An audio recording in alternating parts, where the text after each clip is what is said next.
السلام علیکم ورحمۃ اللہ وبرکاتہ۔ آپ دیکھ رہے ہیں حیدرآباد نیوز اور میں ہوں حافظ محمد علی نقشبندی۔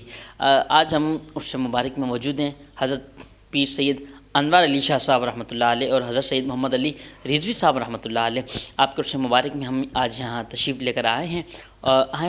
آپ کو یہاں کے مناظر بھی دکھاتے ہیں۔ جناب پیر سید اشرف شاہ قادری دامت برکاتہم العالیہ آپ اس مبارک محفل کی صدارت فرما رہے ہیں، اور آج الحمدللہ حضرت علامہ مولانا پیر صاحبزادہ مفتی محمد مظہر مختار درانی صاحب آپ کا خطاب بھی ہے، اور پھر ماشاءاللہ ثنا خان مصطفیٰ صلی اللہ علیہ وسلم نے ہدیہ نعت بھی پیش فرمانی، اور سید برکات احمد رضوی صاحب کی زیر صدارت یہ پروگرام محمد العلماء مفتی احمد میاں برکاتی صاحب، صاحبزادہ جواد رضا برکاتی صاحب، رفیق شیخ صاحب، بہت سارے احباب انشاءاللہ تاجدار مدینہ امام الانبیاء سرور کونین صلی اللہ علیہ وسلم کی مدح سرائی بھی فرمائیں گے۔ مفتیان اکرام، علماء اکرام آقا دو جہان صلی اللہ تعالیٰ علیہ وسلم کی حیات مبارکہ پہ اور سیرت النبی صلی اللہ تعالیٰ علیہ وسلم پہ روشنی ڈالیں گے۔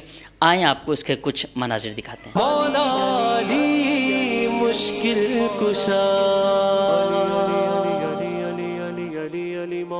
وہ نہیں مانتے غیدر کو خدا کے جیسا، بعد نبیوں کے وہ صدیق کو جانے آلہ، وہ نہیں مانتے غیدر کو خدا کے جیسا، بعد نبیوں کے وہ صدیق کو جانے آلہ، اور نہیں مانتے غیدر کو نبی سے بڑھ کر،